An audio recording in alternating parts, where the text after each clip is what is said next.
I've never been a massive Hitman fan, or more specifically, I've never had the opportunity to be a massive Hitman fan. I was a little young when the likes of Blood Money stapled itself as the Hitman experience. I chose Absolution as my entry point into the series, never taken to its more claustrophobic level design, and when IO Interactive launched their 2016 reboot, their staggered launch meant that my interest in the project stalled, and I never even made my way out of the Sanguine Fashion event in Paris. 5 years later, however, with the release of the trilogy capper Hitman 3, I decided that I wouldn't let this one slip through my fingers, and this would finally be a Hitman game that I would throw myself into.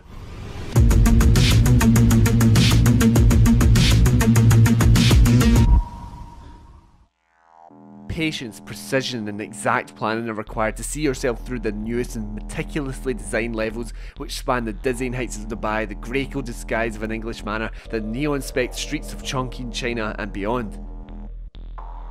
Launching up each level for the first time captures an unparalleled sense of density as you revel in the sheer scale, knowing that its hallways and back alleys are steeped in murderous potential.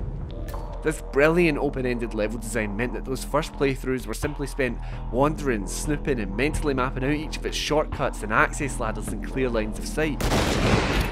The diverse scale and complexity of its levels mean that even though you're still dumping the same bodies and disguising yourself as the same security guards just in different settings, each feels like a distinctive experience. And with some spectacular lighting and stellar graphics, they look as unique as they feel. Gameplay is simplistic in design, and even someone like me who had only played the first mission in Paris instantly felt that sense of familiarity. And I don't think this can be labelled as a lack of progression or innovation on IO's part, especially since Hitman 3 can roll all locations from previous entries into one title, albeit through an arduous and needlessly complicated process. All told, players will be left with a hefty and expansive offering of a singular Hitman experience.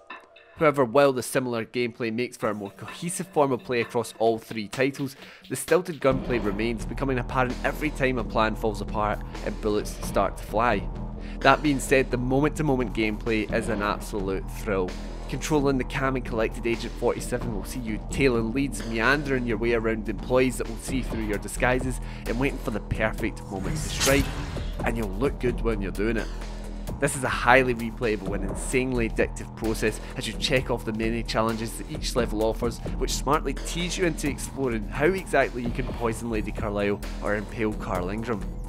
I've always been a one and done type of gamer, but by the very nature of Hitman, I easily racked upwards of 30 hours exploring, murdering and creeping my way closer to the mastery of each of its levels in the first week of release, and I'm nowhere near done with it. This may seem like sarcasm, but I genuinely don't think there's another game where I can hide in a secret room for close to 5 minutes waiting for the perfect kill and have so much fun doing it. Each level has its own story thread where you can assume the role of a target's new personal bodyguard or brilliant detective investigating a suspicious suicide and so on. As I discovered and memorised more of these stories, I began to mesh them together and weave my way to new, clean and undetected levels of assassination. Hitman 3 encourages experimentation, and with YouTube being filled with various speedruns, it's clear that players other than myself have taken on that encouragement.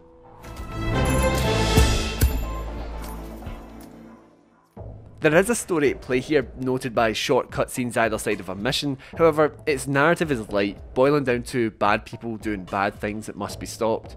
The story does begin to pick up in the later missions, but for the most part it acts purely as justification for the game's varying locations, while never really distracting from the core gameplay experience. While I missed out on the previous two installments and their subsequent stories, I never felt that I was missing an integral piece of information in any given scene, especially with a handy recap available upon first starting the game. Nonetheless, its story feels like a fitting conclusion to the character, as well as an excitable precursor for what is to come with IO's eventual Bond project. Impressively, Hitman 3 is also entirely playable in VR for players owning a PSVR headset. A quick playthrough of its opening mission was as immersive as you would expect as I walked through the lavish foyer of Dubai's tallest building, the Scepter. However, a lack of PlayStation Move controller support means that immersion is hindered by the awkward motion control set within the DualShock 4. While I have been eager to play the game in VR from its announcement, being unable to convincingly pick up an item without your arm jittering through your body in positions as if they're holding a controller that isn't actually there is extremely disheartening and immersion breaking. However, despite the occasional pop-in and obviously reduced graphical fidelity, VR functionality has next to no drop-off in features, delivering one of the most impressive and packed VR experiences to date. This is Hitman in its entirety, and fans of the franchise will be ecstatic to explore levels I've come to know and love over the years in VR. VR is a brilliant inclusion in IO's part and comes pre-installed into all PS4 versions of the game. PS5 users, however, don't have things so easy. PS5 copies will come with both the next-gen versions of the game and the PS4 version. The reason PSVR currently only works in backwards compatibility, and therefore the last-gen version of the game is essential to VR play. This is an oddly messy and complicated process, as players wanting to play in VR on their PS5s will have to install both versions if they wish to have the VR version and the burst version of the base experience, and they need to do so with the older PS4 controller. Not only will this be a hindrance to those with limited download speeds, but also a devourer of limited hard drive space available on base consoles.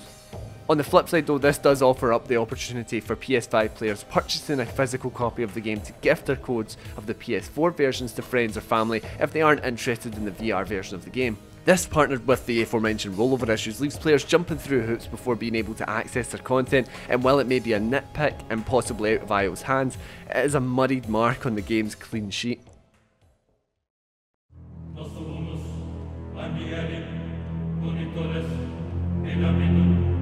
Hitman 3 acts as the end of a franchise, but for me, it's the beginning, and I sense that for others it will be the same. As a game that you can technically see to completion in around 5 hours, I find it incredible that I've spent more time with this than other properties that demand hundreds of hours.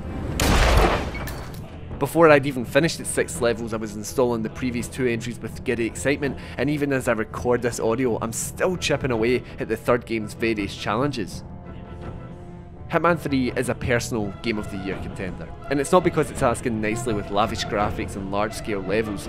Instead, it has an ICA silver baller pressed hard against my skull, demanding to stand atop that list, and with some of the best level designs I've ever seen, and a density that elicits a real challenge, I don't feel like arguing against it. Hitman 3 is a fun, addictive and exceptionally satisfying gaming experience that highlights how we don't need the expansive open worlds, just a building full of bad guys, a slick looking suit and a tightly strung garrote wire. I would go on, but I've got some emetic rat poison to serve and a trilogy to catch up on.